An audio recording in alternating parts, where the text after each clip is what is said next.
to share a little bit of his life with you. Would you please welcome Mr. James?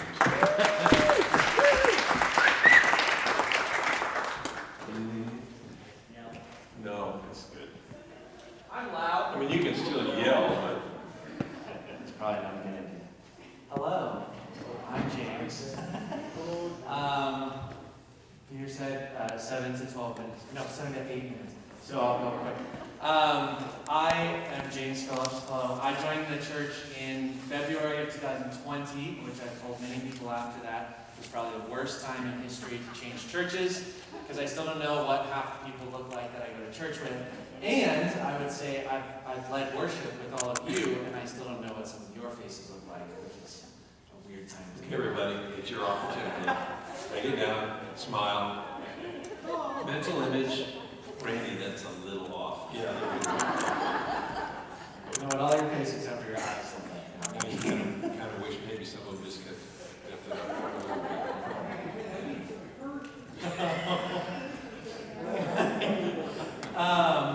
I am the oldest of 9 children. It's James, David, John, Daniel, Leah, Rebecca, Faith, Elizabeth, and Matthew. My dad has been a pastor my entire life. My mom has been a stay-at-home homemaker, and she homeschooled all of us as well. And somehow survived. So my mother is wonderful. I think Peter said a testimony is helpful when it shares 2 things. One, how you came to Christ, and 2, how your faith became your own, which I do believe oftentimes there's a difference between those 2 things. I was saved when I was 11. I mostly through the Left Behind series. I read that and was terrified that I was going to be left behind. And I was the oldest, so I was like, I need to figure out which of my siblings are at the age of accountability, so I know who I need to take care of if we all get left behind. I was a weird kid. From an early age, I do believe I was saved through the Lord's grace. Through the faithful ministry of my dad and mom. I was the first of the kids to accept the Lord, and by this time, all 9 of us have professed Christ, which is a huge blessing for our family. For a long time, I had one of those testimonies that everybody says, oh, you have a boring testimony. I was saved by God's grace from a lot of things, and would share all the way up through high school. I have a boring testimony. By the time I got to college, though, I think Alyssa shared this last week. There is a pressure sometimes as a pastor's kid to be perfect and to have this facade of I have everything together, I know all the answers, I can win the Bible sword drills. You're under a microscope all the time. And so as a result, I would say I became a very good actor, both on and off stage. I did theater in high school, I did theater all the way through college, and then directed theater after college. And I would say off stage too, I became an actor of putting on the facade of I have it all together, everything's fine, it's great. And behind the scenes, by the time I got to my junior year of college, I was living 2 separate lives. One of them in front of everybody on campus. I went to Masters. I was the guy who sang, I did all the theater shows. I was known as the pastor's kid, as the one who was following Christ. And off campus, I was chasing every sin that I desired. And I can remember, I would say there's two answers to that second part of faith becoming your own. The first one of those was my junior year. I can remember sitting in my dorm room and kind of weighing both lives that I had. On one side, this life where I was giving my time to serve in the church and lead Bible studies and talk to fellow students and point them towards Christ and hopefully bring encouragement through music or through all the different things I was involved in. And it was so satisfying and so encouraging and such a huge blessing.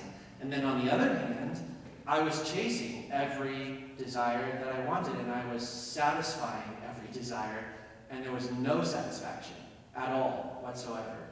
And it was that kind of, I'm a very logical person, and it was that no-brainer moment of if on this side I can have whatever I want, but it's the most empty, pointless life I've ever lived, or on this side I can actually surrender myself and I get eternity with Christ, that's a no-brainer decision. And so my senior year was a lot of hard conversations with my parents of confessing a lot of what had been going on the past few years, and changing and reorienting my life to go back to what I knew was true 100%. The second faith your own moment, I would say, is probably the last 3 years. In 2017, I was having reoccurring headaches, so I was advised by 2 of my friends to go to a chiropractor. I had 2 neck manipulations done, which they found out about 2 weeks later. The neck manipulations had dissected both arteries in the back of my neck, and I ended up in the hospital for about a week, because you have 4 arteries that give blood to your brain, and when 2 of those are blocked, it's not good. So I was on blood thinners for about 6 months. They thought everything healed up, went back to life as normal, and 6 months after that, as much as they can reconstruct history, I redissected one side, and it ended up completely clotting and blocking 100% and actually causing a stroke. So I had a stroke at 2 a.m. in the morning. My roommates rushed me to the hospital. I ended up back in the hospital for another week. By God's grace, there were no kind of fallout from that. I can speak, I can walk and talk. I did physical therapy. But about the same time as that was going on, other aspects of health started to kind of deteriorate as your body kind of adjusts and responds to all that.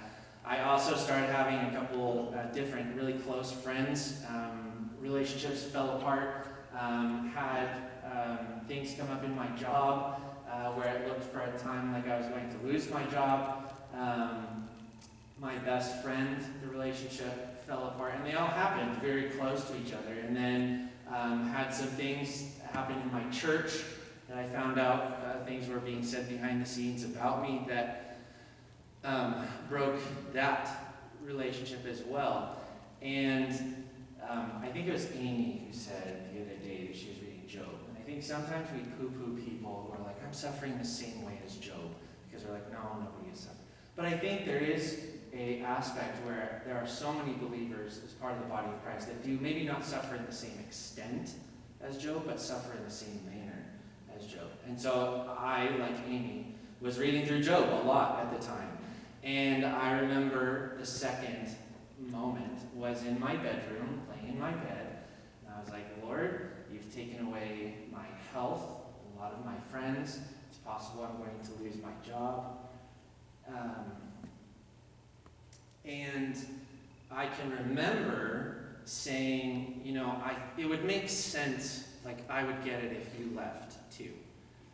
Because when I look at myself, I don't see any reason to save me or to choose me. Like if you can pick anybody you wanted to choose and have on your team, it doesn't make sense to have me on your team. Which is why that song, My Sin, My Broken Life, Your Cross, Your Sacrifice, is so wonderful to me. And the cheesy way to say it is I woke up the next morning and he was still there. You know, he didn't leave.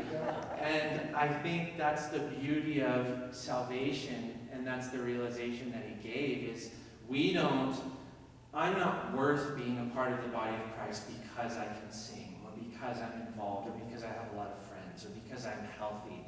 None of that has earned me salvation. My salvation is a gift from Christ, and he's promised never to leave me.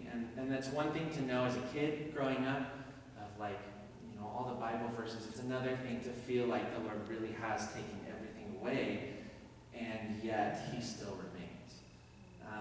Much like Job, I have seen in the following months and years that the Lord has brought blessing through those years. I don't have 12 kids like Job. I don't have flocks of goats and things. But I have a wonderful job. I kept my job. I'm rebuilding relationships with friends that I thought I'd never talk to again. I have this church. I would have never been a part of this church if the Lord didn't kick me out of my previous one. And I have loved it. It has been so encouraging. It's such a breath of fresh air and just a huge blessing. And even specifically being a part of you guys. When I joined the choir, I didn't know any of you. I didn't know anybody at the church. And I got to sit for a year as part of choir and hear your testimonies. And hear that no offense, I'm not the only sinner in the group. And the Lord has taken each of your lives, and you've been open about that, the ways that you have failed, and the ways that the Lord has taken those failures and used them to glorify himself. That has been like therapy. It has been so wonderful to be a part of this group. So I am loving being a Grace Baptist. I'm loving where the Lord has put me right now. I'm loving being a part of you all. And I'm looking forward to Sunday, and I'm looking forward to many, many more years singing as part of this group.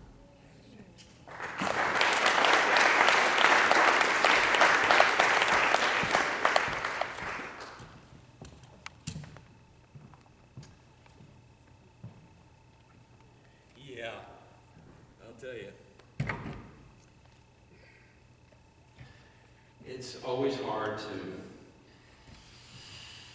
see people go, and we've had to watch that, haven't we? Whether people moving to Idaho or North Carolina or going to be with Jesus, like Gene McDonald.